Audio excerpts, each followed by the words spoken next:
Hoy me gustaría hablar de un tiempo verbal que se llama el condicional.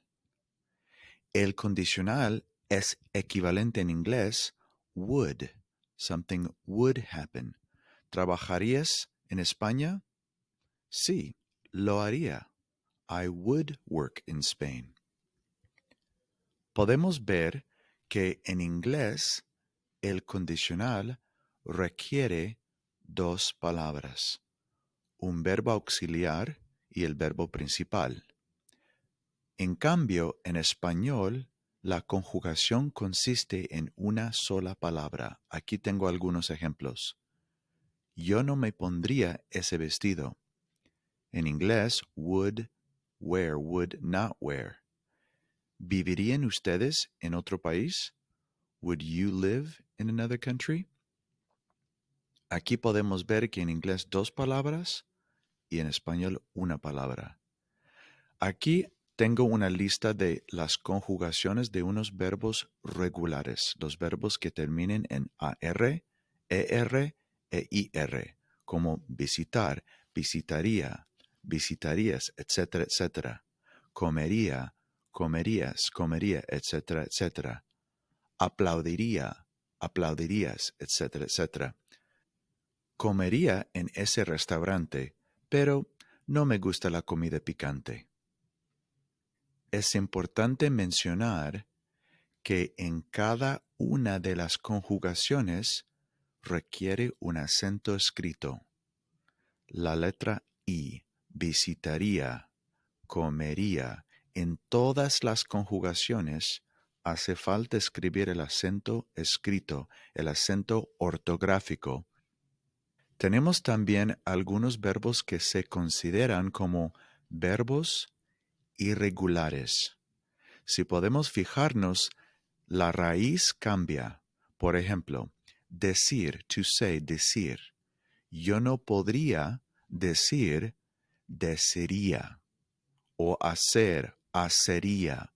O poner, ponería. Tenemos que cambiar la raíz. Decir sería, diría. Las conjugaciones, la parte final, es igual. No hay cambio. Diría, dirías, diría, diríamos, diríais, dirían. Es la raíz de cada una de estas palabras o verbos irregulares que tiene un cambio. Diría, habría, haría, podría, pondría, querría, sabría, saldría, tendría, vendría, etc. Una cosa adicional que podemos ver, la palabra hay, there is, hay 3 libros, hay 2 libros, etcétera, etcétera. Con el condicional, la palabra es habría. Habría muchos estudiantes hoy. There would be many students today. Y siempre es singular. No podríamos decir habrían muchos estudiantes. Es simplemente habría. Singular y plural. Podemos usar el condicional para hablar de una forma bien educada, respetuosa, hacer preguntas bien educadas. Por ejemplo, me gustaría ir al cine contigo. ¿Te gustaría cenar esta noche? ¿Podrías abrir la ventana, por favor? ¿Sería usted tan amable de venir a mi oficina? Es importante mencionar que a veces en español e inglés no tenemos el mismo uso de los tiempos verbales, con ciertas traducciones. En inglés, para hablar del imperfecto en español, usamos a veces el condicional. Por ejemplo, aquí, we would go to the park on Saturdays. Con mi padre, él y yo íbamos al parque los sábados. Así que la traducción, usamos el imperfecto en español, pero en inglés, el condicional en este contexto. De adolescentes comíamos mucho. As teenagers, we would eat a lot. Something we would often do. Es el uso de condicional, pero en español es el imperfecto.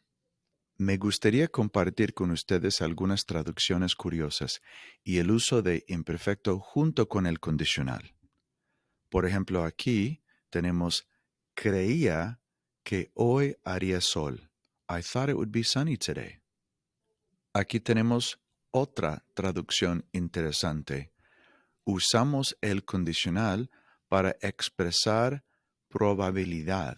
Por ejemplo, serían las 8 de la noche cuando Julia me llamó. It must have been, or probably, was 11 o'clock when Julia called me. Aquí tengo otro ejemplo. ¿Llamaría David para cancelar nuestra cita? I wonder if David is calling to cancel our date. Así que en este ejemplo tenemos especulación. I wonder if. ¿Llamaría David? Finalmente, vamos a practicar un poco. ¿Cómo se dice cada frase en español? Would you be able to help me? ¿Podrías ayudarme? ¿O me podrías ayudar? I thought she would call me today. Creía o pensaba que ella me llamaría hoy. He must have been in the bathroom when you called. ¿Estaría él en el baño cuando llamaste? Es todo por ahora. Muchas gracias. Adiós.